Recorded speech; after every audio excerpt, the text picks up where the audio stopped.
예수 그리스도를 믿사오니 이는 성령으로 잉태하사 동정녀 마리아에게 나시고 본디오 빌라도에게 고난받으사 십자가에 못 박혀 죽으시고 장사한 지 사흘 만에 죽은 자 가운데서 다시 살아나시며 하늘에 오르사 전능하신 하나님 우편에 앉아 계시다가 저리로서 산 자와 죽은 자를 심판하러 오시리라.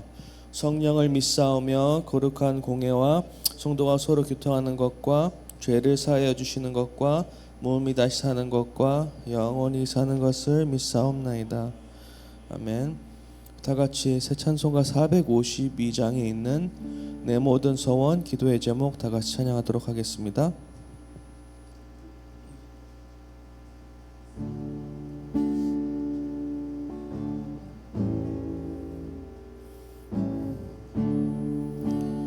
내 모든 소원 기도의 제목 예수님 닮기 원함이라. 예수님 영상 나 입기 위해 세상에 보았기잖네. 예수님 닮기 내가 원하네. 날 구원하신 예수님은 내 마음속에 지금 고도사 주님의 영상 인치소서. 무한한 사랑 풍성한 긍휼 슬픈 자 위로하시는 주. 길 잃은 죄인 부르는 예수 그 항상 함께 없소서. 예수님 닮기 내가 원하네.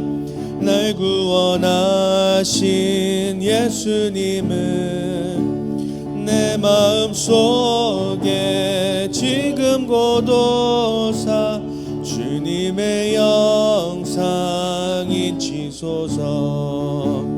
겸손한 예수 거룩한 주님 원수의 멸시 참으시사 우리를 위해 고난을 받은 구주를 닮게 없소서. 예수님 닮기 내가 원하네. 날 구원하신 예수님은 내 마음속에 지금 고도사 주님의 영상 인치소서. 아멘. 우리 다 같이 기도로 말씀 놓고 또 목사님을 놓고 기도드리는 시간 갖도록 하겠습니다. 다 같이 기도드리겠습니다.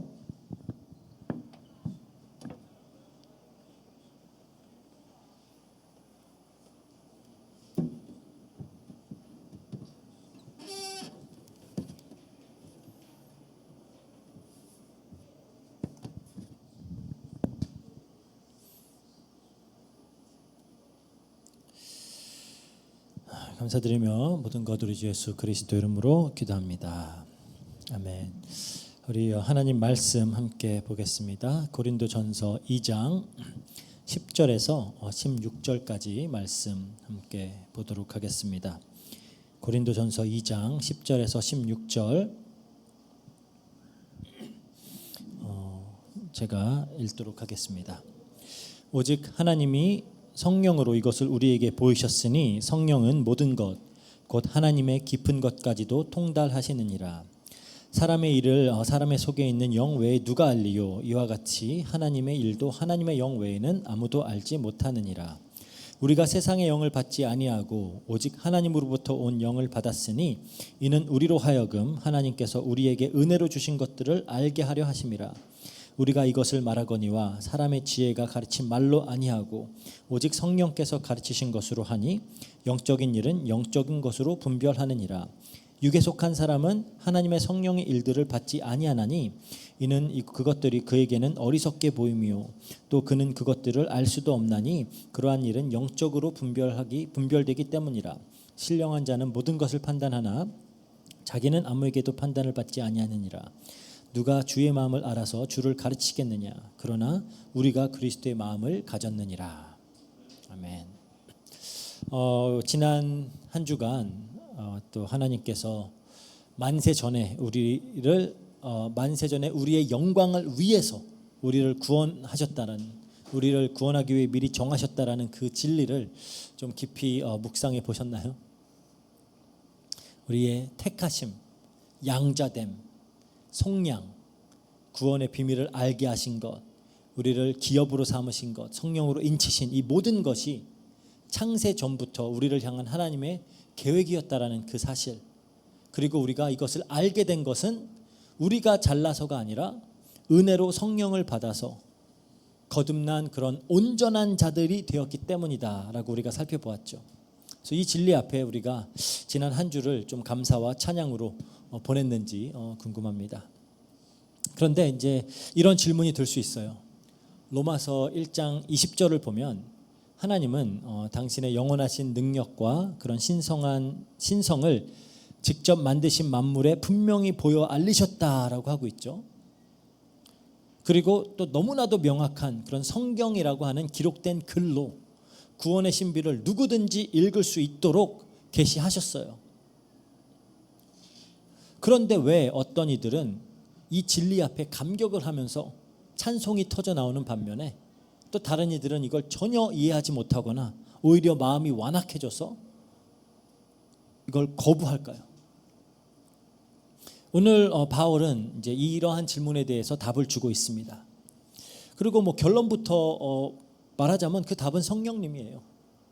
그런데 오늘 본문을 좀 본격적으로 살피기 전에 먼저 좀 이런 질문을 하고 싶습니다. 우리에게 성령님은 어떤 분인가? 평소에 성령님을 어떻게 생각하고 어떻게 대하고 있는가? 이게 좀 안타까운 사실이지만 너무나도 많은 그리스도인들이 성령님의 사역을 오해하고 있어요. 우리가 흔히 뭐 성령의 인도다, 성령 충만이다 이런 표현들을 많이 사용을 하죠. 마치 이런 겁니다. 이제 내가 뭐 열심히 이제 대학 공부를 하고 졸업을 하고 이제 취업을 준비해서 이제 A 직장과 B 직장이 붙었어요. 그럼 이제 기도를 하는 거죠. 혹은 이렇게 물어봅니다. 어떤 직장을 가야 하는지 성령님의 인도를 구해야겠어요. 근데 그 질문을 할 때 어떤 의도를 가지고 그런 질문을 하는 거죠? 그러니까 마치 성령님은 우리가 손해보지 않도록 결국은 더 득이 되는 좋은 선택을 할 수 있도록 돕는 그런 어떤 영적인 가이드 정도로 그걸 성령의 인도라고 생각을 하는 경우가 많은 거예요.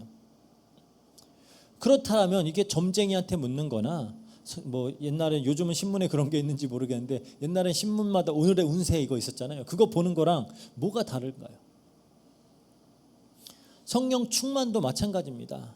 내가 더 공부를 조금 더 잘하고 싶고 일도 더 잘하고 싶은데 능력이 부족해요. 그때 뭔가 마법 같은 그런 힘으로 좀 나의 능력을 업그레이드 시켜주는, 그게 성령의 충만이다라고 이해를 하는 거예요. 특히 우리의 어떤 신앙생활 속에서 조금 더 내 기도가 뜨거워지게 해주고 조금 더 예배 때 좀 눈물이 나게 해주고 때로는 좀 남들이 체험하지 못한 그런 신비한 체험을 해주게 하는 어떤 일종의 영적 부스터, 그런 것 정도로 성령의 역사를 이해를 하고 있어요. 그래서 신비주의하는 교회에서는 유독 이 성령님의 역사를 강조합니다. 나 불러 하면서 막, 그렇죠? 그리고 뭐 성령의 내주라고 하는 것도 굉장히 감성적으로 그냥 내가 나를 외롭지 않게 해주는 어떤 정서적인 위로 정도로 그렇게 받아들이는 경우가 많아요. 그러니까 결국 요약을 하자면 많은 그리스도인들에게 성령님은 그냥 나의 삶을 조금 더 잘 굴러가게 해주는, 혹은 내가 원하는 나의 모습에 더 가까워지게 도와주는 그런 어떤 신비한 에너지 정도로 생각을 하는 거예요. 근데 여긴 굉장히 심각한 문제가 있습니다. 이 구도 안에서는 주인은 성령님이 아니라 나예요. 그렇죠? 내가 주인이고 성령님은 내 목적을 달성하기 위한 하나의 수단으로 전락을 하게 되는 겁니다. 그러니까 이게 성령론의 가면을 썼지만 굉장히 지독한 인본주의예요, 이거는. 하지만 성경이 말하는 성령은 전혀 다른 분입니다. 성령님은 뭔가 나의 어떤 자아를 확장해 주기 위해 오신 그런 분이 아니에요. 좀 나의 욕망을 더 효율적으로 실현시킬 수 있도록 도와주기 위해서 오신 분이 아니라는 거예요. 오히려 성령님은 하나님의 거대한 그 구원의 계획, 만세 전부터 작정된 그 우리가 복음의 경륜이라 그러죠. 그 경륜 속으로 우리를 이끌어 가기 위해서 오신 분이 성령님입니다. 그래서 오늘 본문을 통해서 좀 성령님이 하시는 일이 무엇인지를 우리가 좀 자세히 살펴보았으면 좋겠어요. 10절부터 한번 보겠습니다. 10절에 이렇게 말합니다. 오직 하나님이 성령으로 이것을 우리에게 보이셨으니 성령은 모든 것 곧 하나님의 깊은 것까지도 통달하시느니라. 여기서 이제 중요한 단어가 하나 있는데 통달하신다. 이게 헬라어로 에라우나오라고 하는 단어인데 그냥 단순히 평범하게 안다 정도의 의미가 아니에요. 샅샅이 뒤져서 철저히 탐색해서 완전히 꿰뚫어 아는 그런 알을 이야기하는 겁니다.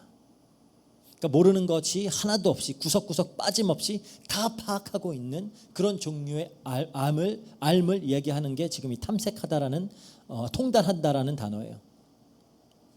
그러니까 성령님은 하나님을 그렇게 아신다라는 거죠. 그럼 여기서 이제 하나님의 깊은 것이 무엇이냐? 하나님의 깊은 것을 통달한다라고 하는데 그게 이제 우리가 지난주에 다루었던 6절에서 9절에 살펴보았던 그 감추어진 지혜입니다. 만세 전부터 작정된 그 구원의 경륜. 그러니까 그리스도의 십자가와 부활을 통해서 이 죄인들을 구원하고 그들을 영화롭게 하시려고 하는 그 하나님의 굉장히 깊고 신비로운 그 계획, 그걸 성령님은 다 알고 계신다라는 거예요. 다 알고 계세요. 이게 왜 중요하냐? 이게 11절에 보니까 굉장히 설득력 있게 설명이 되죠. 사람의 일을 사람 안에 있는 영 외에 누가 알리요?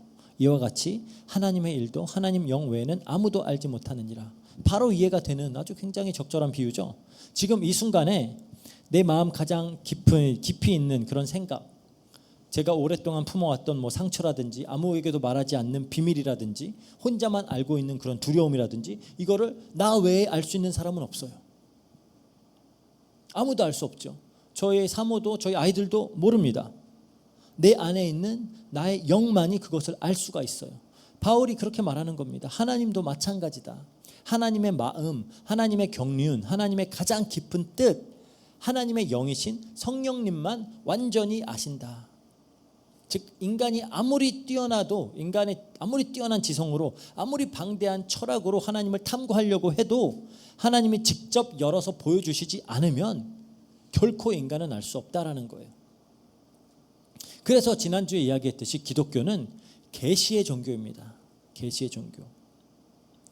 우리가 인간의 어떤 이성과 인간의 경험으로 스스로 찾아 나서는 것이 아니에요. 우리가 어떤 깨달음과 지혜를 얻는 방법은 세상 철학에서는 다 그거잖아요. 우리의 이성 아니면 경험, 이거 두 개예요. 그런데 기독교는 그게 아니라 하나님이 직접 알려주시는 겁니다. 그리고 하나님이 계시를 하실 때 어떻게 계시를 하시냐? 성령님을 통해서 계시를 하신다라는 거예요. 왜? 성령님은 하나님의 가장 깊은 그 경륜을 아시고 완전히 아시고 그걸 우리에게 알려주시는 분이기 때문입니다. 그러면 이제 자연스럽게 따라오는 질문이 이거죠. 그 성령님이 우리에게 오신, 그럼 우리에게 이걸 알려주시는 목적이 뭐냐라는 거예요. 왜 우리에게? 12절이 이제 이 질문에 대해서 답을 주고 있는데요. 우리가 세상의 영을 받지 아니하고 오직 하나님으로부터 온 영을 받았으니 이는 우리로 하여금 하나님께서 우리에게 은혜로 주신 것들을 알게 하려 하심이라. 굉장히 짧지만 굉장히 중요한 구절입니다. 좀 자세히 살펴봐야 되는데 먼저 두 가지 영을 대조를 하고 있죠. 세상의 영과 하나님으로부터 온 영. 그럼 세상의 영은 뭘까요? 이 시대의 정신이에요. 시대의 정신. 이 세상의 가치관, 어떤 인간의 타락한 본성을 지금 지배하고 있는 그런 영적인 원리라는 겁니다. 우리가 늘 이 세상을 통해서 듣고 있는 말들이에요. 돈이 최고다. 인생의 목표는 성공이다. 그냥 나의 만족과 행복을 위해서 살면 된다. 그냥 강한 자만 살아남는다. 강하면 된다. 요즘 또 요즘 세상 돌아가는 거 보면 이게 너무 맞는 것 같죠. 막 그냥 힘 있는 사람들이 막 깡패짓을 하잖아요.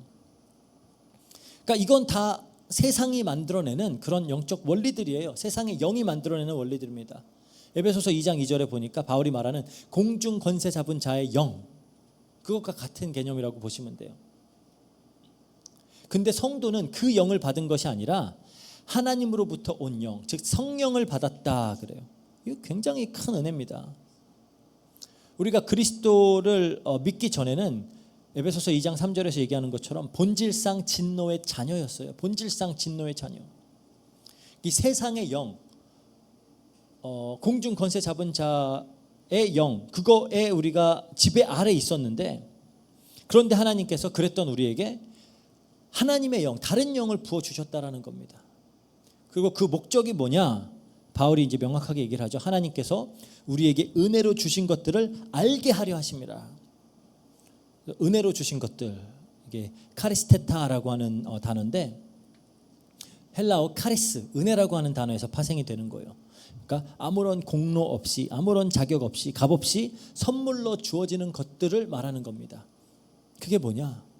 우리가 지난주에 에베소서 1장을 통해서 살펴봤던 것들이죠. 그 복들, 하늘의 신령한 복들, 창세전에 우리를 택하셨고, 우리를 양자 삼으셨고, 우리를 속량하고 죄를 사하셨고, 구원의 비밀을 알게 하시고, 우리를 기업으로 삼으시고 성령으로 인치시고, 그게 다 그리스도 안에서 하늘에 속한 신령한 복들, 이거잖아요. 이게 값없이 우리에게 주어진 것들이에요. 이 복들이 이미 우리에게 주어져 있어요. 지난주 우리가 살펴보았듯이 하나님이 예비하신이라고 할 때 예비하신이 과거 시제라고 그랬죠. 그러니까 미래에 받을 복이 아니라 그리스도 안에서 이미 우리의 것이 된 복들입니다. 그러면은 성령님이 우리에게 주어진 이유가 바로 여기 있는 거예요. 우리가 이미 받은 이것이 얼마나 엄청난 복인지, 얼마나 대단한, 얼마나 복된 것인지를 우리에게 알게 하기 위해서 성령님이, 하나님의 영이 우리 안에 있다라는 거예요. 그러니까 성령님을 통해서 우리가 내가 이미 하나님 자녀가 됐구나, 이걸 알게 되는 거예요. 내가 이미 의롭다함을 받았구나. 내가 창세 전부터 하나님의 사랑 안에 있는 사람이구나. 이 그리스도의 부활이 2000년 전에 그냥 오셔서 죽었다 살아나신 게 아니라 이게 나의 것이구나. 이 진리들을, 이게 단순히 그냥 신학적인 지식이 아니라 우리의 마음의 믿음으로, 확신으로 다가오게 하는 일, 그게 성령님의 핵심 사역입니다. 우리가 이미 서론에서 다루었듯이 성령님은 우리 그냥 하는 일 잘 되게 해주려고, 그게 성령님의 핵심 사역이 아니에요. 우리는 그냥 우리가 하는 일 좀 더 잘 되고, 우리가 좀 더 좋은 결정들을 하고, 그러기 위해서 성령님의 도움을 구하고 힘을 구하는데, 물론 나쁜 거 아니죠. 잘할 수 있으면 좋지만, 하지만 성령님께서 오신 근본적인 목적은 그런 게 아니에요. 성령님은 우리가 하나님께서 그리스도 안에서 이미 우리에게 베푸신 그것이 얼마나 풍성하고 얼마나 놀랍고 얼마나 복된 것인지를 우리가 마음 깊이 깨닫게 하도록 하기 위해 오신 거예요. 이게 성령님의 주된 사역입니다. 그래서 오늘 본문의 좀 핵심이 이제 13절, 14절이라고 볼 수 있는데, 이렇게 말하죠. 우리가 이것을 말하거니와 사람의 지혜가 가르친 말로 아니하고 오직 성령께서 가르치신 것으로 하니 영적인 일은 영적인 것으로 분별하느니라. 육에 속한 사람은 하나님의 성령의 일들을 받지 아니하나니 이는 그것들이 그에게 어리석게 보이며 또 그는 그것들을 알 수도 없나니 그러한 일은 영적으로 분별되기 때문이라. 그래서 우리가 이 구절을 좀 이해하려면은 성령님이 하나님의 진리를 우리에게 전달하시는 그런 방식에 대해서 좀 신학적으로 이해를 할 필요가 있어요. 우리의 성령론을 조금 건강하게 세워야 되는 겁니다. 그래서 우리가 잠깐 살펴볼 건데요. 성령님이 하나님의 진리를 우리에게 나타내고 알리시는 방식 크게 세 가지로 역사를 하십니다. 첫 번째가 계시예요. 계시. Revelation이라고 그러죠. 계시. 두 번째는 영감입니다. 영감. Inspiration. 그리고 조명. Illumination이라고 하는 개념이 있어요. 오늘 본문엔 이 세 가지를 다 가리키고 있습니다. 특히 이제 마지막 조명이라고 하는 부분이 오늘 본문의 핵심이에요. 먼저 계시가 뭐냐? 지난주에 우리는 계시에 대해서는 좀 집중적으로 이미 다뤘죠. 계시는 하나님께서 인간이 스스로 알 수 없는 그 당신에 대한 자기 자신과 당신의 뜻을 직접 알려주시는, 보여주시는 행위가 계시입니다. 바울이 10절에 이렇게 말하죠. 하나님이 성령으로 이것을 우리에게 보이셨으니 그러잖아요. 그리고 이 모든 계시, 하나님께서 계속 자기 자신을 계시해 오셨는데 그 계시는 이제 그리스도 안에서 완성이 됐어요. 히브리서 1장 1절 2절에 그러죠. 하나님이 이게 옛적의 선지자들을 통해서 말씀을 하셨지만 이제는 아들을 통해 하신다 그래요. 그리고 이제 이 계시는 그러니까 로마서 1장 20절을 보면 하나님께서 만드신 모든 것에 자기의 신성을 나타내셨다가 많은 선지자들을 통해서 당신의 뜻을 알리시다가 이제는 그리스도를 통해 완전하게 계시를 하셨다가 이제는 성경이라고 하는 그 책과 함께 계시를 완성하셨어요. 그래서 우리가 성경의 어떤 충족성을 고백을 하는 겁니다. 이것이 하나님의 계시다. 더 이상의 새로운 계시는 없습니다. 그래서 우리가 제일 조심해야 되는 어떤 부류의 그런 단체나 사람들은 자기가 직접 하나님으로부터 계시받았다라고 하는 사람들이에요. 성경에서 이미 다 계시가 끝났는데 성경과 다른 계시를 받았다라고 하면 그거는 잘못된 겁니다. 그래서 이제 계시가 완성이 되었죠. 그런데 그 계시가 어떻게 우리가 신뢰할 수 있을 만한 글로 전달이 되었냐? 13절에 이렇게 말하죠. 하나님의 지혜가 가르친 말로 아니하고 오직 성령께서 가르치신 것으로. 그러니까 바울이 전하는 이 복음은, 복음의 출처가 헬라 철학도 아니고 랍비의 전통도 아니고 인간의 이성으로 도달하는 그런 어떤 결론도 아니고요. 성령께서 가르쳐 주셨다 그러죠. 이걸 우리가 영감이라 그래요. 영감. 하나님의 영감이다. inspiration. 하나님이 성령님께서 그 성경의 저자들이 오류 없이 하나님의 말씀을 기록할 수 있도록 인도하신 거예요. 베드로후서 1장 21절에 이렇게 말합니다. 예언은 언제든지 사람의 뜻으로 낸 것이 아니요 오직 성령의 감동하심을 받은, 여기서 감동이 이제 영감이에요. 감동하심을 받은 사람들이 하나님께 받아 말한 것임이라. 이제 하나님께서 이렇게 하셨을 때 어떤 저자들의 인격을 무시하거나 그들을 그냥 기계처럼 받아 적어라고 쓰신 게 아니라 그들의 인격과 그들의 어떤 문체와 그들의 경험까지도 충분히 사용하시면서 동시에 정확하게 하나님의 뜻을 기록하도록 감동하셨다라고 하는 게 이제 영감입니다. 그래서 우리가 이 하나님의 말씀, 성경을 하나님의 말씀이라고 고백을 하는 거예요. 고백 그 근거가 이 영감입니다. 근데 이제 여기서 또 질문이 생길 수 있어요. 성경이 이미 완성이 됐고 그게 이제 오류 없는 하나님의 말씀이라면 우린 그냥 그거 읽기만 하면 되는 거 아닌가요? 이미 다 주어졌잖아요. 베스트셀러인데 역사 이래로 가장 많이 팔린 책이 성경이고 이제는 각종 어플리케이션으로 그냥 무료로 다 받아서 읽을 수 있는데 그냥 읽으면 되는 거잖아요. 그런데 그렇지가 않아요. 14절에 이제 이렇게 말합니다. 문제가 있어요. 육에 속한 사람은 하나님의 성령의 일들을 받지 아니하나니 이는 그것들이 그에게 어리석게 보이며 또 그는 그것들을 알 수도 없나니 그러한 일은 영적으로 분별되기 때문이라. 여기서 이제 바울이 육에 속한 사람에 대해서 이야기를 하고 있죠. 푸시키코스 안트로포스라고 하는 단어인데 이게 그냥 뭐 도덕적으로 타락한 사람 혹은 뭐 지적으로 열등한 사람을 말하는 게 아닙니다. 성령을 받지 못한 어떤 자연 상태의 인간, 그 타락한 본성 그대로의 인간을 말하고 있는 거예요. 그러니까 그들이 얼마나 똑똑한지, 뭐 얼마나 도덕적인지, 얼마나 종교적으로 열심인지는 전혀 상관이 없어요. 성령님이 없으면 하나님의 복음은 이들에게 어리석어 보일 뿐이에요. 그래서 뭐 그런 특히 서양 철학자 중에 예를 들어 뭐 벌트란드 러셀 같이 성경을 100번 읽었대요. 100번을 상세하게. 그러고 나서 쓴 책이 내가 성경을 믿지 않는 이유라는 책을 쓰잖아요. 그러니까 이게 그래서 개혁주의 신앙에서는 전적 부패라 그러죠.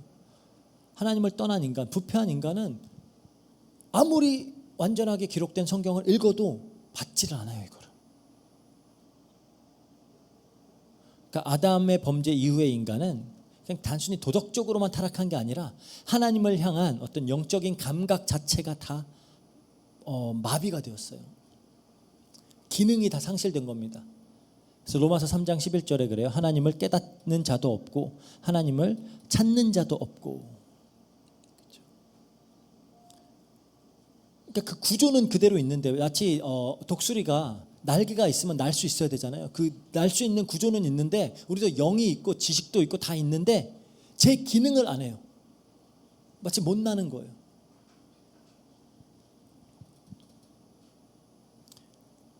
그래서 여기서 하나님을 찾지도 않는다. 이게 그냥 찾지 않는다라는 말이 아니라 스스로 찾을 수 있는 능력 자체가 없다라는 겁니다.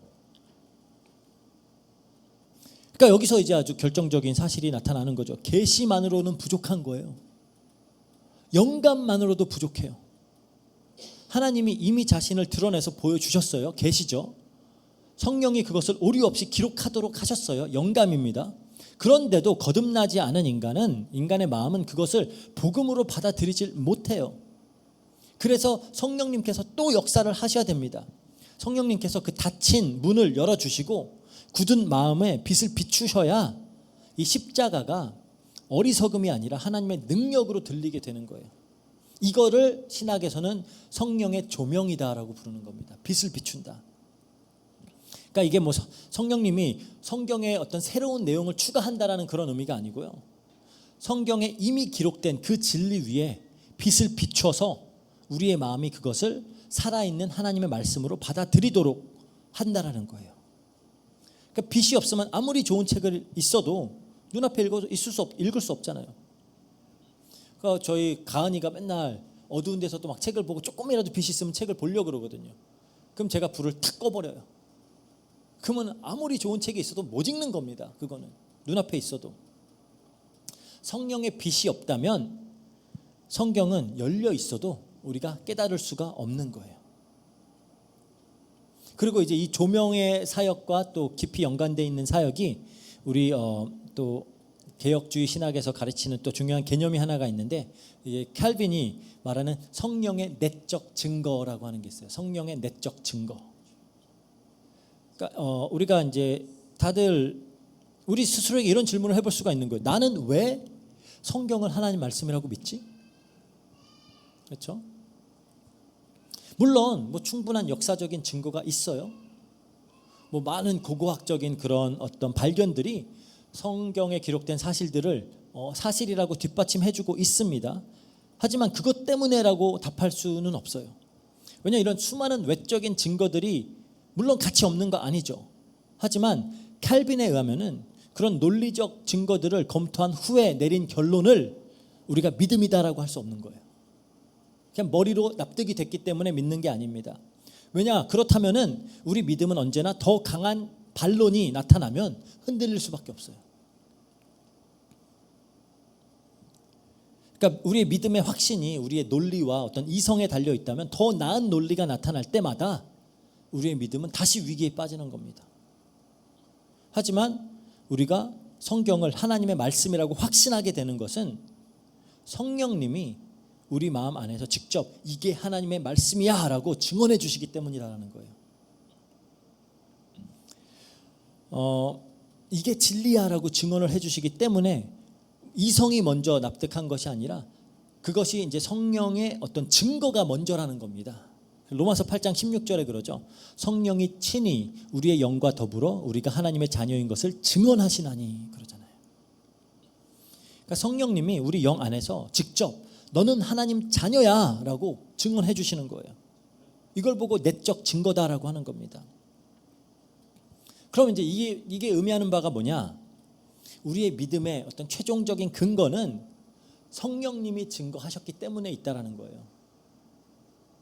이게 그러니까 맹목적인 믿음을 말하는 게 아닙니다.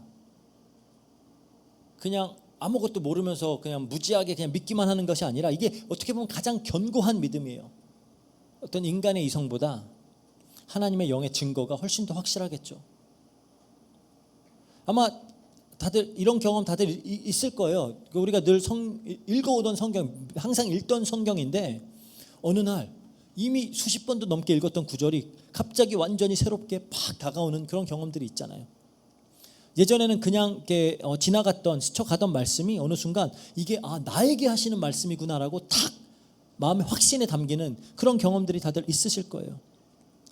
말씀 읽다가 막 이유를 알 수 없는 그런 감동이 막 가슴을 채우기도 하고요. 이게 성령의 조명이라는 겁니다. 성령님의 조명. 하나님이 이미 기록된 그 말씀 위에다가 빛을 비추시는 거예요. 반대로 아무리 열심히 성경을 읽어도 아무리 설교를 많이 들어도 이 성령의 역사가 없다면 그냥 단순히 옛날 고대 이스라엘 역사 이야기거나 그냥 뭐 도덕적인 강의 그 정도로 들릴 뿐입니다. 그러니까 어두운 방 안에 아무리 좋은 책이 있더라도 빛을 비춰주지 않으면 읽을 수 없는 것처럼 성령이 조명하지 않으면 말씀을 깨달을 수 없다라는 겁니다. 성령이 하시는 너무 중요한 일인데 우리는 이 부분을 별로 이렇게 신경을 안 쓰는 것 같아요. 마지막으로 이제 15절 16절 살펴보겠습니다. 신령한 자는 모든 것을 판단하나 자기는 아무에게도 판단을 받지 아니하느니라. 누가 주의 마음을 알아서 주를 가르치겠느냐. 그러나 우리가 그리스도의 마음을 가졌느니라. 여기서도 신령한 자라는 말이 나오는데 먼저 신령한 자 이 말을 들으면은 어떤 사람이 떠오르죠? 막 유창하게 방언을 막 하는 사람일까요? 막 예언하는 사람? 막 신비한 체험을 많이 하는 그런 어떤 영성이 깊은 그런 사람을 얘기하는 건가요? 그런데 바울이 여기서 말하는 신령한 자, 이게 맥락 안에서 살펴보면 그런 거랑 전혀 관련이 없는 겁니다. 금세 확인할 수 있어요. 14절에 육에 속한 사람은 성령을 받지 못한 자연적인 인간이다라고 보여주죠. 그리고 15절에서 바로 신령한 자, 즉 그 반대를 얘기하는 겁니다. 비교해서 얘기하는 거예요. 성령을 받은 자를 말하는 겁니다. 그러니까 성령을 받았느냐 받지 않았느냐의 문제지 누가 더 성숙했느냐 지금 그걸 따지고 있는 건 아니에요. 물론 이제 성숙의 정도에 대해서도 신령한이란 표현을 사용을 해요. 특히 로마서 같은 데는. 그건 다음 주에 우리가 더 깊이 다룰 거예요. 그 3장에서도 조금 다뤄지고요. 그래서 즉 그리스도를 믿고 성령을 받은 모든 성도가 다 신령한 자입니다. 다 신령한 자예요.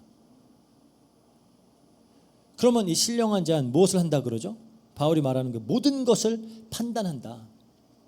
여기서 이제 판단한다라는 게 막 법정에서 막 심판한다, 막 이런 의미가 아니에요. 이거 다 옳고 그르고 이거가 아니라 오히려 분별한다, 바르게 올바르게 평가한다, 진위를 바르게 가려낸다, 이런 의미를 가진 단어. 이게 아나크리네이라고 하는 단어인데 그런 단어입니다. 그러니까 성령을 받은 자는 하나님의 기준으로 모든 것을 분별하는 그런 능력을 갖게 된다라는 거예요. 이게 너무 중요하겠죠. 특히 우리가 살아가고 있는 이런 시대를 보면은 세상은 끊임없이 우리에게 이 세상의 가치관, 그렇죠? 이 세상의 영이 가르치고자 하는 그것들을 계속 우리에게 주입을 하잖아요. 뭐 유튜브니 뭐 각종 SNS니 여러 미디어들을 통해서 쉬지 않고 계속 우리에게 속삭이는 거예요. 이게 성공이야. 이렇게 사는 게 행복한 거야. 이렇게 사는 게 의미 있는 삶이야. 계속 나름대로, 물론 막 대놓고 얘기하지 않지만 그냥 이미지로 보여주잖아요.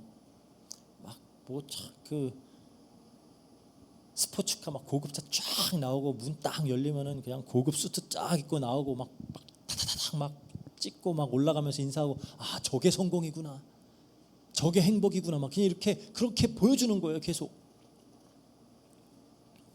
이 거대한 이 세상의 물결 앞에서 성령을 받은 자는 다른 눈을 가질 수 있다는 겁니다.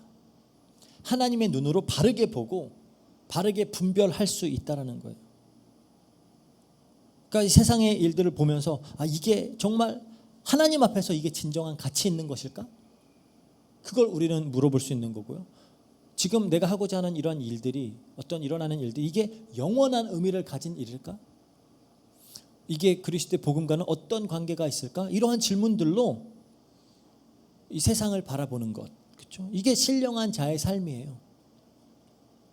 그리고 이제 16절에 가서 굉장히 이제 또 아주 대담한 그런 말을 하죠. 우리가 그리스도의 마음을 가졌느니라. 여기서 누가 주의 마음을 알아서 주를 가르치겠느냐 하면서 우리가 그리스도의 마음을 가졌다. 이제 바울이 이사야서 40장 13절을 인용하고 있는 겁니다. 누가 여호와의 영을 지도하였으며 그의 모사가 되어 그를 가르쳤느냐, 그거예요. 그러니까 이거 하나님의 마음을 인간이 온전하게 파악하는 것은 불가능하다라고 선언하는 건데, 그 말을 하고 난 다음에 바로 반전이 나타나는 겁니다. 그러나 우리가 그리스도의 마음을 가졌다. 그리스도의 마음, 누운 그리스도, 이게 뭐냐라는 거죠.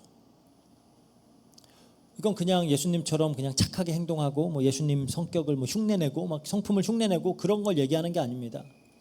성령을 통해서 이 그리스도의 관점, 그리스도의 어떤 가치관, 그리스도의 인식, 이런 것들이 우리 안에 형성되어져 가는 걸 말하는 거예요. 성령님께서 우리 안에서 이 그리스도의 마음을 빚어가는 거죠. 그래서 우리가 점점 예수님처럼, 그리스도처럼 세상을 바라보고, 그리스도처럼 하나님과 이웃을 사랑하고, 그리스도처럼 순종하고, 그리스도처럼 판단할 수 있도록 하신다라는 겁니다. 이거 엄청 놀라운 말입니다. 이건 하나님의 마음을 온전히 아는 자가 없는데 성령을 통해 우리는 그 하나님의 마음에, 하나님의 성품에 참여하는 자가 됐다라는 거예요. 베드로서 1장 4절에 그러죠. 이로써 그 보배롭고 지극히 큰 약속을 우리에게 주사 이 약속으로 말미암아 너희가 정욕 때문에 세상에서 썩어질 것을 피하여 신성한 성품에 참여하는 자가 되게 하려 하셨음이라 그러잖아요. 성령을 통해서 그리스도의 마음을 가지게 되었다라는 게 이거예요. 그럼 이제 신령한 자는, 그러니까 신비한 체험을 많이 한 자가 아니라는 거죠. 은사를 막 자랑하는 그런 사람이 아니에요. 왜냐하면은 나중에 고린도 교회에서 자기가 은사가 더 뛰어나다고 막 서로 싸우거든요. 그게 아니라 오히려 조용히 성령의 통치 아래에서 이 그리스도의 마음을 가지고 세상을 분별하고 하나님의 기준으로 삶을 평가하고 복음의 능력으로 이웃을 사랑하는, 그게 신령한 그런 사람이라는 거죠. 그리고 놀랍게도 그 신령한 자가 성령을 받은 우리 모두다라는 겁니다. 그러면은 왜 나는 그렇게 못하고 있지? 그건 우리 다음 주에 다룰 거예요. 그래서 이제 말씀을 좀 정리를 하도록 하겠습니다. 성령님은 하나님의 가장 깊은 것까지도 통달하시는 분이고요. 그분이 우리에게 오신 목적은 하나님께서 그리스도 안에서 우리에게 은혜로 주신 모든 것들을 알게 하기 위해서다. 그래서 하나님은 당신의 뜻을 계시로 드러내셨고 성령의 영감으로 그것이 성경에 오류 없이 기록되게 하신 후에 성령의 조명으로 우리의 굳어진 마음을 열고 이 성경이 이제는 살아있는 하나님의 말씀으로 우리에게 다가오게 한다라는 거죠. 이렇게 성령을 받은 우리 모두가 이제 신령한 자들이고 그리스도의 마음을 가진 자들이다. 그러면 이제 우리는 어떻게 해야 되느냐라는 이제 질문이 나오는 거죠.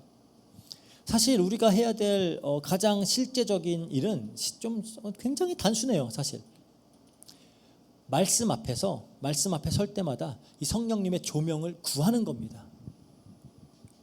여러분들이 성경을 펼칠 때마다 그래서 우리가 기도하면서 성경을 보는 거예요. 성령님, 제 눈을 열어주세요.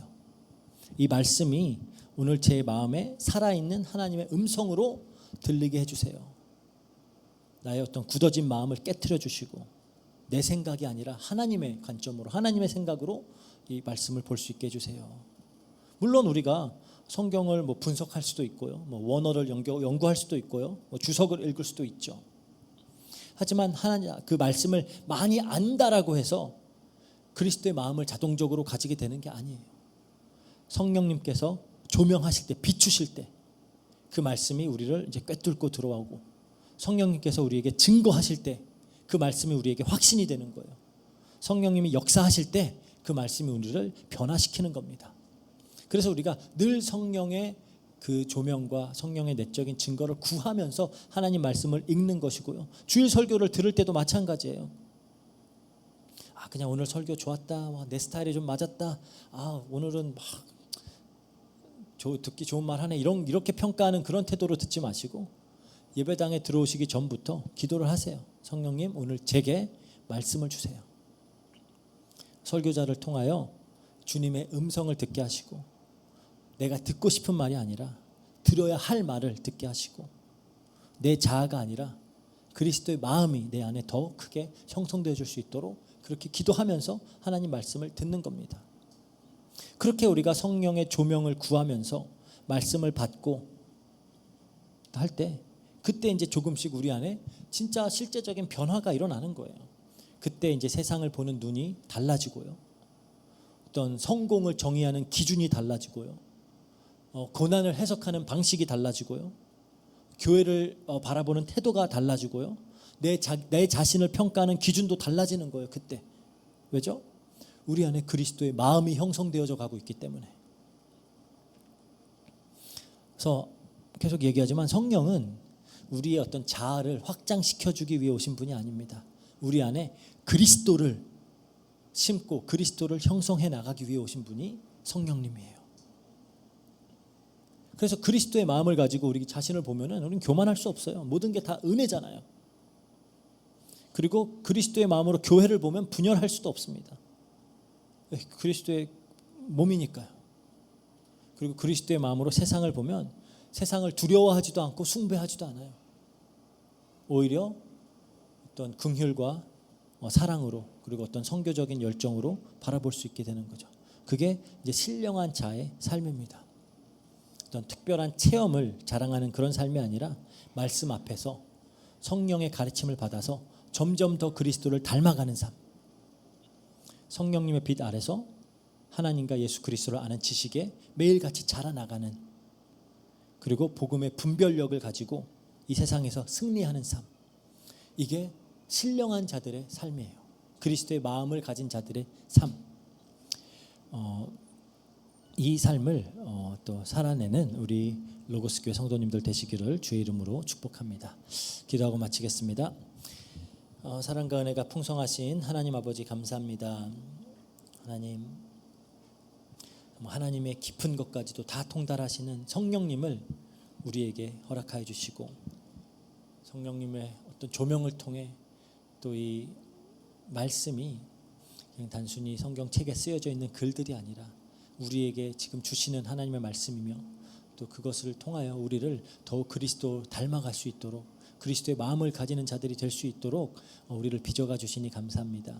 하나님, 우리가 늘 겸손한 마음으로 성령님의 가르침과 성령님의 조명을 구하며 하나님 말씀 앞에 설 수 있도록 하여 주시고, 하나님 정말 우리 안에 굳은 마음이 있다면 깨트려 주시고, 우리 안에 정말 이 성령님의 가르침보다 우리의 이성과 우리의 경험들을 더 숭배하는 그런 경향들이 있다면 이것들도 깨트려 주셔서 하나님 정말 하나님의 가르침을 따라, 성령님의 가르침을 따라 우리가 하나님의 말씀을 통해서 전하고자 하시는 바를 바르게 깨달을 수 있도록 하시고, 그 기준을 가지고 우리가 우리 자신을 바라보고 또 교회를 바라보고 세상을 바라보며 하나님 그리스도의 마음으로 하나님 모든 것을 판단하며 또 살아갈 수 있는 우리 모두 될 수 있도록 주님께서 역사해 주세요. 감사드리며 모든 것 우리 주 예수 그리스도 이름으로 기도합니다. 아멘. 네, 말씀 마치겠습니다. 간단하게 광고합니다. 우리 광고 띄워주실래요? 오늘 이제 3월 8일이고요. 다음 주에 3월 15일 날 우리 이제 대예배 마치고 다 같이 우리 엘도라도, 이제 새롭게 세워진 그 엘도라도 교회에서 우리 같이 이제 함께 좀 그 지역 교회를 지원하는 이제 사역을 할 거예요. 같이 또 감사하게 한국에 있는 그런 다니엘 선교회라는 곳에서 그런 좀 식량 지원을 할 수 있는 그런 헌금을 해주셔서 이제 식량을 좀 많이 가지고 가서 거기에 있는 우리가 사역하는 그런 아이들의 가족들, 그리고 그 지역 현장에 나누면서 또 복음도 전하고 함께 교제도 하고 하면서 이제 사역을 할 계획입니다. 다음 주에 하니까 같이 참여할 수 있는 분들 함께 참여해 주시고요. 같이 또 기도해 주시기를 바랍니다. 우리 또 오늘 3월 이제 29일 날 우리 또 세례가 있을 텐데 또 세례 받으실 분들은 저에게 말씀해 주시고 또 이야기해 주시기를 바라고요. 또 그날 우리 또 임직식도 있을 텐데 위에서 같이 기도 부탁드리고 또 4월 3일 이게 그 주간이에요. 그 홀리 윅 기간에 우리 또 함께 매년 이렇게 함께 해왔던 일인데 우리 철치 아우팅 함께 또 하도록 야유회가 있겠습니다. 위에서 기도 부탁드립니다. 이상입니다. 우리 주님과 주신 기도로 예배 마치도록 하겠습니다. 하늘에 계신 우리 아버지여, 이름이 거룩히 여김을 받으시오며 나라의 임하옵시며 뜻이 하늘에서 이룬 것 같이 땅에서도 이루어지이다. 오늘날 우리에게 일용할 양식을 주옵고 우리가 우리에게 죄진 자를 사하여 준 것 같이 우리 죄를 사하여 주옵시고 우리를 시험에 들게 하지 마옵시고 다만 악에서 구하옵소서. 대개 나라와 권세와 영광이 아버지께 영원히 있사옵나이다. 아멘. 네, 예배